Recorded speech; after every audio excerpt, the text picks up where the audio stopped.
Queridos amigos, luz do mundo e sal da terra, bom dia, boa tarde, boa noite.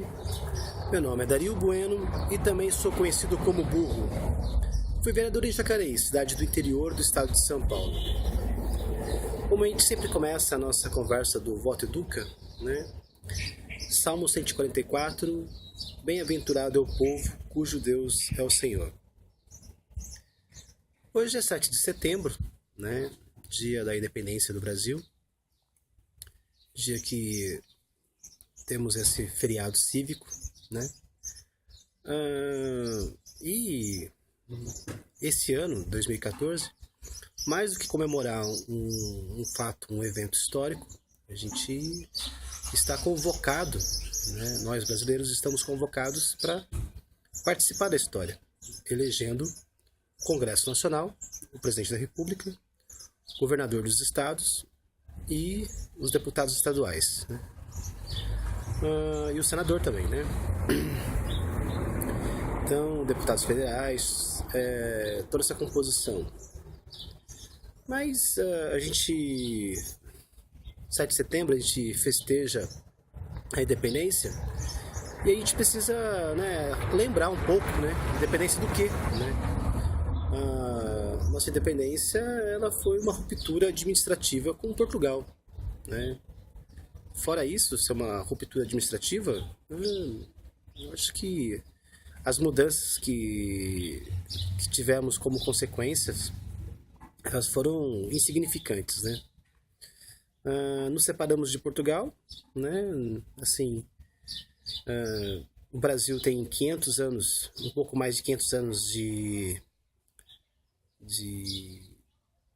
Brasil como ele é, né? Esse mundo ocidental, né? Governado e percebido pela Europa como centro de poder. Nós temos um pouco mais de 500 anos e quase 200 anos de independência, né? Nós passamos 300 anos subordinado administrativamente a Portugal, né? E quando nós tínhamos nossas jazidas de ouro, né, exuberantes, brotando da terra, a gente era colônia de Portugal, né? E quando a família real portuguesa se desloca da metrópole para cá, e aí o Brasil se torna sede do Império Português, né? 15 anos depois, praticamente, o príncipe herdeiro, né, declara a independência do Brasil. Assim, uma coisa meio sem propósito, né? O herdeiro, né? Quando a família real se estabelece no Brasil e torna o Brasil, o nosso território, sede do todo o Império Português e compreendia territórios, né, na Europa, aqui no Brasil, na América, na África e na Oceania, nós, né, nos desvinculamos de Portugal quando o Brasil era sede do Império Português. Aí você imagina, né, que não, a mudança é porque a gente quer uma nova realidade política, a gente não quer a opressão do imperialismo, mas aí Brasil, independente de Portugal, né, continua sendo império, né? O príncipe se torna o maior soberano, né? E a monarquia se estabelece. Assim, então a gente não tem muita... rompe a subordinação administrativa com Portugal, mas o comportamento político não muda, né? Como se não se bastasse isso, né? O príncipe, quando abre, né, uma vaga de sucessão ao trono de Portugal, ele deixa o filho aqui menor de idade, né, e volta para Portugal, ocupa o trono em Portugal. Então, assim, o fato histórico, o evento histórico do brado retumbante na beira do Ipiranga, a gente é uma coisa que a gente não pode levar isso em consideração, porque é uma grande tolice, né? Mas nós somos frutos das nossas narrativas, né? E refletir sobre esse episódio faz com que a gente esteja atento às outras coisas sem propósitos que continuam acontecendo, né? No decorrer da história, o Dom Pedro II, né, o filho menor de idade, o Brasil fica sob a regência. Aí, o maior feito foi antecipar a maioridade do príncipe herdeiro. Dom Pedro II foi uma grata surpresa. Ele era um imperador totalmente humanista, adorado pela população, né?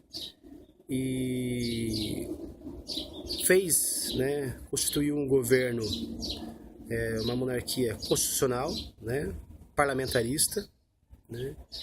Era um grande empreendedor, um grande inspirador, um homem de culto, de ciências, né, um grande entusiasta das artes e das ciências, o maior mecenas. Se o Brasil é o que é hoje, com a identidade que tem, né, isso tudo é obra do Dom Pedro II, que teve uma longevidade no trono e foi uma pessoa, eu acho que o maior brasileiro de todos, né, porque ele nasceu, né, com esse propósito de ser brasileiro e assim foi, né? E quando o Brasil estava sólido, né, na sua administração, na sua gestão, né, vem o capricho dos republicanos e destitui a monarquia e transforma o Brasil nessa coisa estranha, né, que troca a administração hereditária da família real no começo por uma bagunça, né? E depois se acomoda no toma lá da cá entre Minas Gerais e São Paulo, na alternância de presidentes da República Café com Leite. Bom, assim, fora isso, o Brasil teve as interrupções, né? Que aí veio os gaúchos, o Getúlio Vargas, e faz essa intervenção, né, cria o Estado Novo, né, um período longo de exceção. Aí depois vem a República novamente, né, totalmente confusa, bagunçada. Aí teve a Guerra Fria, que os entusiasmos também de ideias aventureiras do comunismo, né? Aí o exército foi obrigado a intervir, né? Aí tivemos 20 anos de intervenção militar. E aí grupos guerrilheiros, né, tumultuaram com terrorismo a paz e a ordem dentro do Brasil, e a intervenção militar teve que se tornar mais rígida, né, e até a ditadura, né, aí na memória das pessoas, que não foi ditadura na verdade, né, porque o exército se preocupou em manter, né, o regime presidencialista, né, e enquanto pôde manter as instituições, né, foi mantendo, né, criou o bipartidarismo para poder acomodar melhor os a favores e contra o regime, né, e depois a abertura foi essa aí, né, de 2 partidos. Hoje nós temos quase 30 partidos e esses 30 partidos não representam nada, né? E além de nós termos toda essa confusão de 30 partidos, né, a gente vê instituições que gozam de credibilidade e afeição do povo confundindo o povo, né? No caso, a CNBB defendendo reforma política constituinte exclusiva, né? Isso é uma coisa meio assim, meio... Do que a gente precisa... A gente precisa ser independente, né? É uma reflexão que a gente tem que fazer. A gente tem que ser independente da ignorância e dos oportunistas, né? Porque como é que a gente vai confiar nas instituições se as próprias instituições, né, elas criam confusão, né? O que o Brasil menos precisa é de reformas administrativas e políticas, né? Nós precisamos de reformas moral, né? Se os partidos funcionassem como eles deveriam funcionar, como eles são subsidiados por verba pública, um fundo partidário, horário de rádio e TV, né? Se todos os partidos funcionassem como deveriam funcionar, né, nós teríamos uma administração, uma gestão mais justa, né? Nós teríamos o melhor resultado do recolhimento dos nossos impostos, né? Teríamos uma eficiência na gestão pública maior, que poderia reduzir os quadros ociosos do governo e assim também reduzir a carga tributária. O que a gente precisa é de uma reforma moral, né? A igreja, mais do que interferir na política, ela deveria oferecer pessoas com uma índole moral mais sólida, né? Com valores de amor ao próximo, né? É isso que o evangelho precisa ser divulgado, né? E a gente ter pessoas que nos inspirem a agir dessa maneira, né? Mais do que interferir administrativamente, nós temos que participar daquilo que já está constituído, né? Porque nenhuma novidade, né? Não adianta você... Sabe, nenhuma novidade aí vai nos trazer benefícios. Muito pelo contrário. Muda-se as regras do jogo, né? Todo mundo vai ter que aprender as regras do jogo novamente. E isso só significa atraso de várias maneiras, né? Não adianta a gente se deslocar, sair, né, do Egito e ir à Terra Prometida se a gente preservar a idolatria dentro do nosso coração. Se a gente preservar a vaidade dentro do nosso coração, né? E aí que a gente precisa tomar cuidado, né? O Evangelho nos convida para sermos livres o tempo todo, né?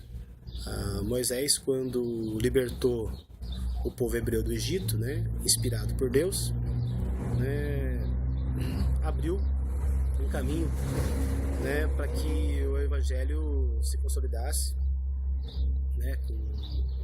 Moisés deu a lei, Jesus deu a graça e a verdade, né, para que a gente pudesse sempre, né, nos emancipar e ser livres, e essa liberdade sempre com uma condição, um pré-requisito de dignidade, né? E é isso que a gente precisa ser, né? A gente precisa pensar e refletir na independência, né? Somos convocados a participar da história nesse momento, né? E criar um congresso numa democracia. O poder mais importante é o legislativo, né?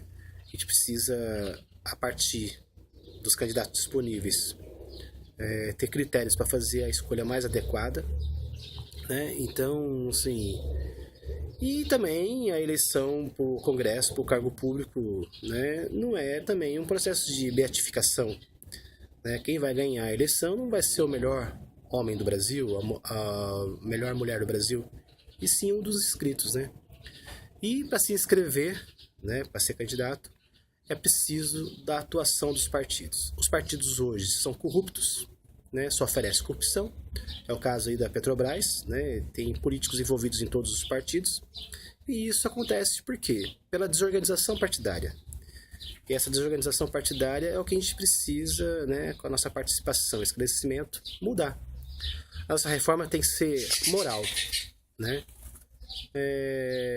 São as pessoas de bem, né, assumindo as suas responsabilidades. Porque, como já dizia o Platão, né, o maior castigo para quem não participa da política, né, é ser governado, né, por quem é incompetente, né? Então, é isso, gente. Cara Escaleteia para todos vocês, né? A reflexão da independência, vamos participar da história para a gente mudar nossas narrativas que possam nos fortalecer. Então, é isso aí.